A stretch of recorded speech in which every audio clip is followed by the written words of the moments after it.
Okay, so we were at zero and negative indices when we last touched on it, okay? But let's just do a very quick recap over all the laws and all the things that we have covered.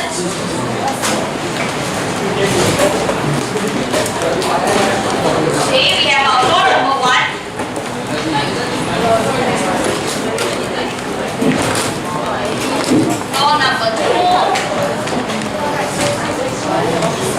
Number 3. 4.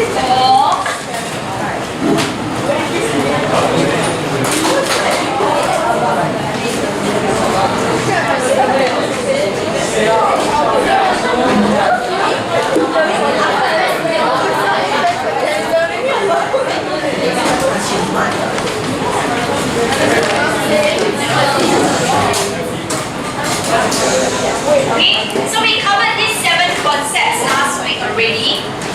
Alright, ending off with the zero index and also negative index. Okay, so let's just do one question to reinforce our concept.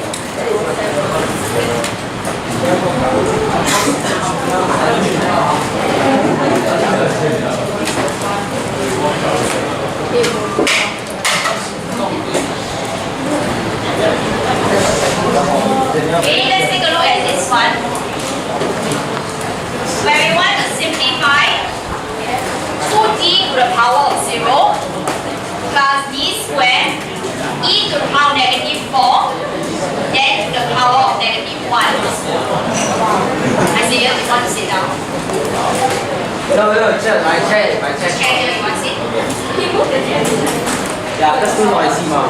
You move yourself here. Okay. Yes. Yes, to the power of 0. Okay, so let's see how do we simplify this, 2d to the power of 0, what do we get? 1, okay? And very importantly is because there's brackets around 2d. Okay? How do we manage this part here? To the power of negative 1.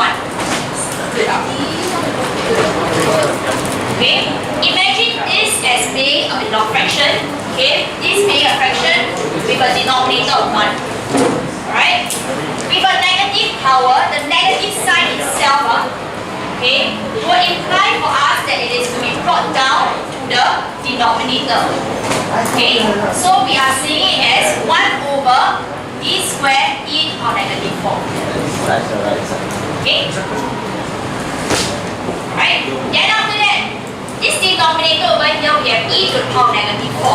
Last lesson in a very hurried manner, okay, I also conveyed that when I have a negative power, it is as though I'm shifting things along the fraction itself. Now I can bring this e to the power negative 4 up to the numerator. Only the e,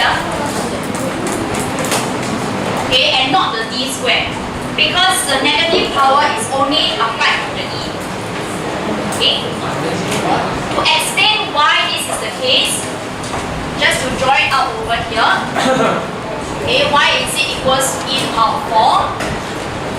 It is because we agreed that 1 over e to the power negative 4 is 1 divided by e to the power negative 4. Okay? And e to the power negative 4 is 1 over e to the power 4. For which I take the fraction, then after that I change the operation.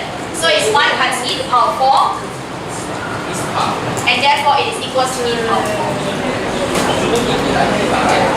Huh? What thing divide? Where are you at? Here? Divide. What thing divide? The fraction itself of bracket now 7 is divide. Oh, that means divide and not plus. Yeah. Oh, okay. I must have copied it wrongly. Okay, thank you. I didn't listen. Okay, then we divide then. Doesn't matter. We are not at that part yet. Okay. So, are we agreeable to this? Can you say yes, the d squared numerator? No. Okay. So this is the part where I want to clarify. In most of the time, okay, for any question, we try to keep the powers to positive numbers. Okay, rather than to write down 1 divided by e to the power 4 d column. Okay, well this and this are equivalent statements, but it's not a helpful statement. Okay, because at the end, to simplify our answers, our powers need to be positive numbers. Okay, so I need to express it in positive terms. So this will be what we're trying to get at. Okay, and then to do our flip change again, it will mean 1 times d squared over e to the power 4. Hence our answer will be d squared over e to the power 4.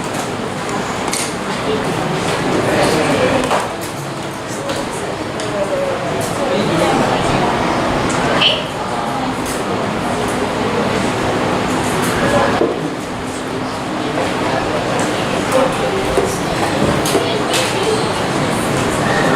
Any questions?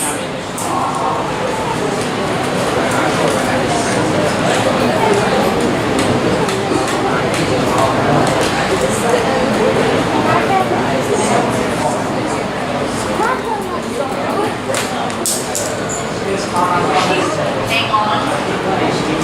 Someone said something? You understand what? Huh? You think carefully what is it going to say?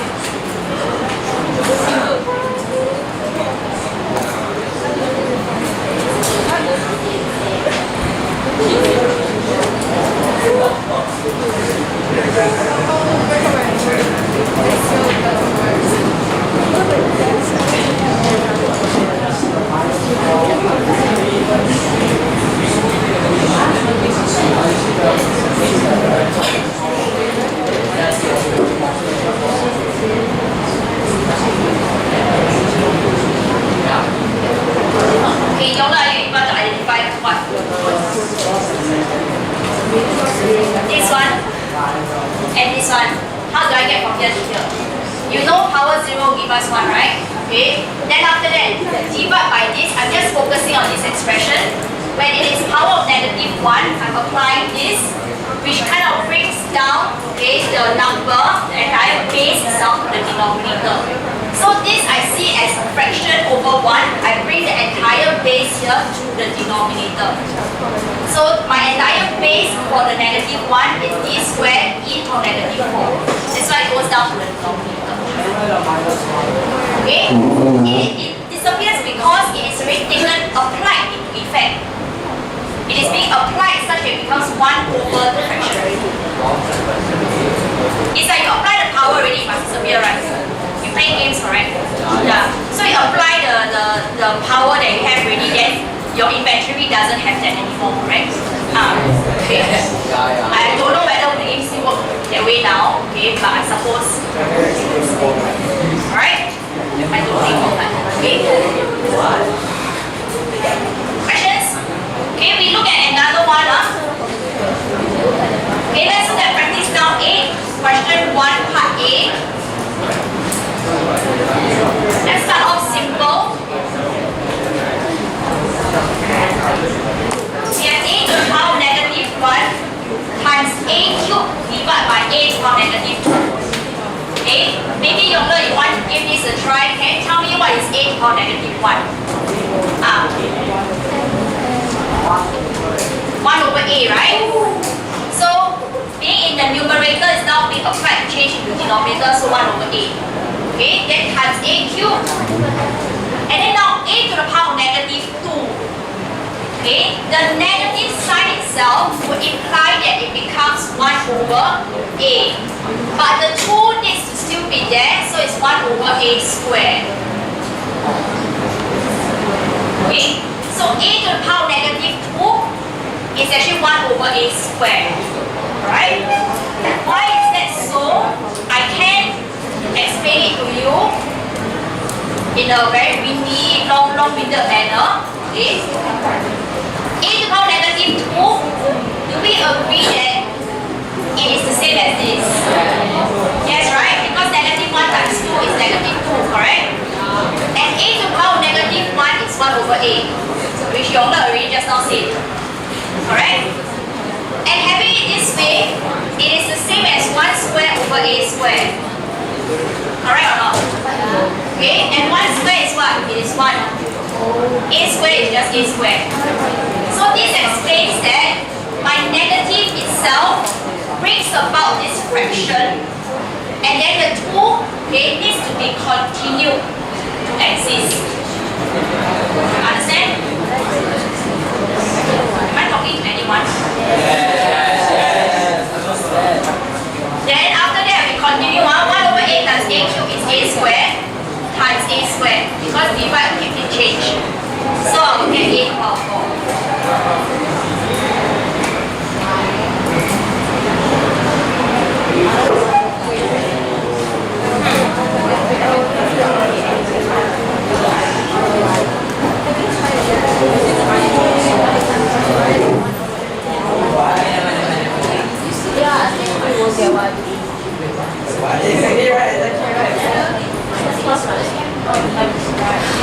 Okay.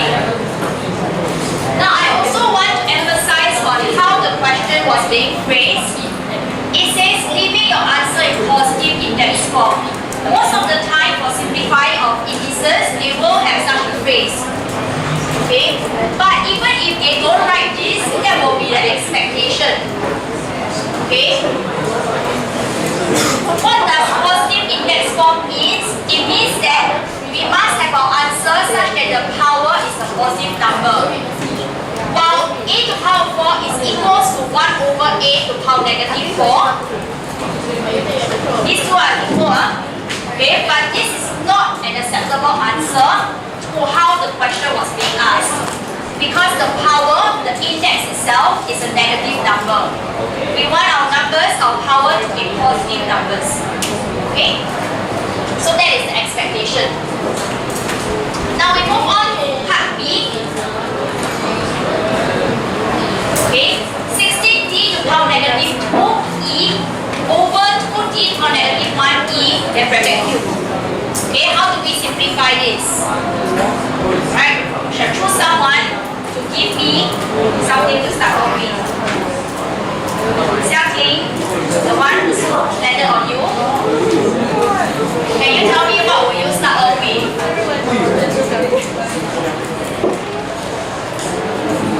Give me anything. That is not the question itself. The bottom.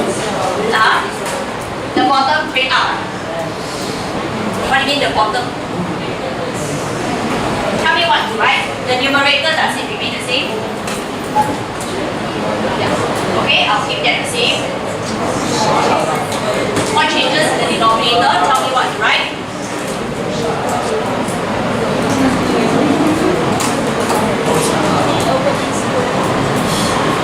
I want the rest of us to also still be thinking, rather than waiting on something.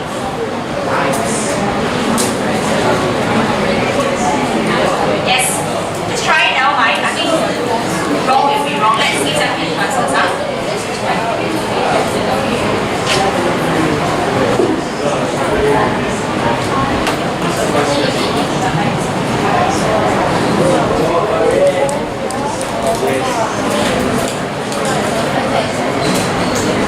Yes. Just give me something.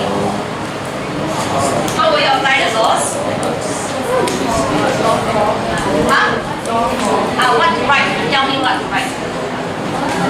You say I write 2D.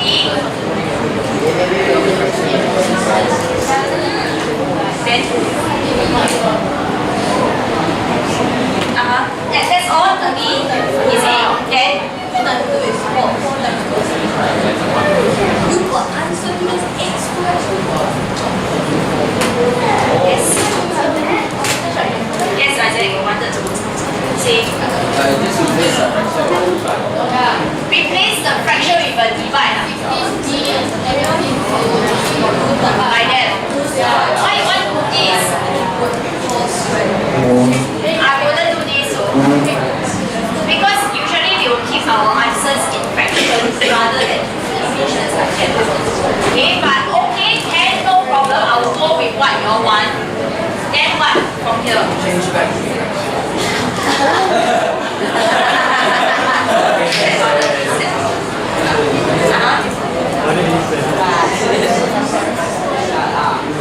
Okay. Alright. Now, whenever we deal with indices, there's really never a right way to do things. Okay? What you decide to do may not be the same way that your friend decides to do. Okay? That's why I want us to think about what will you do now. Okay? So Hayden and Isaac over here are saying that you write it this way. Write it this way, nothing wrong. But how are you going to deal with it next? Of course, we're not going to change it to a fraction. Okay? Yes, it may be easier. Yes, Shannon. For this part, it becomes 6D negative 3E 3. Okay, this is what Shannon has given us. First of all, is this correct? Why is it wrong? Because 2 to the power 3 is 6. 8, okay? We agree with this so far? Yes? Okay, then what next? Okay. So, 60 divided by 8, yes, but I would really suggest that we bring it back into our fractional terms. Okay, that's why I prefer to keep things in fraction rather than in division. Okay, this one over here. Alright, wear your own specs so that you can see the writings. I don't know why 3 people got 4 pairs of specs. Owns the 4 pair. Okay, alright, so running in this manner, what next? We know that this negative power is for this D over here. I can bring this D down, and then this D for negative 3. Because of the negative power, I can bring it up into the numerator.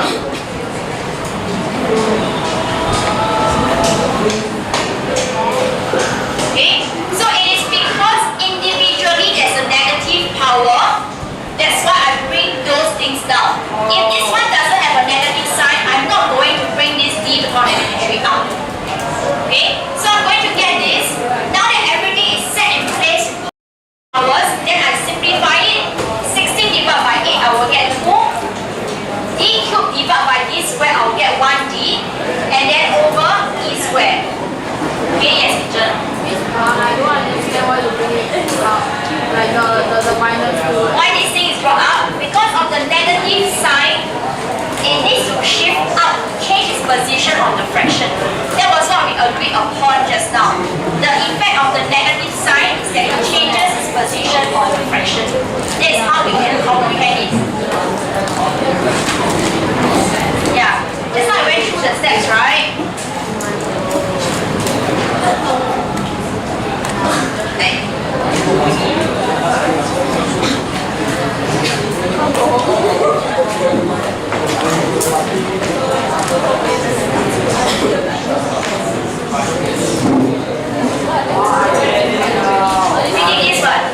We concluded that the negative power in the denominator helps to bring up into the numerator. This a squared is a squared over 1.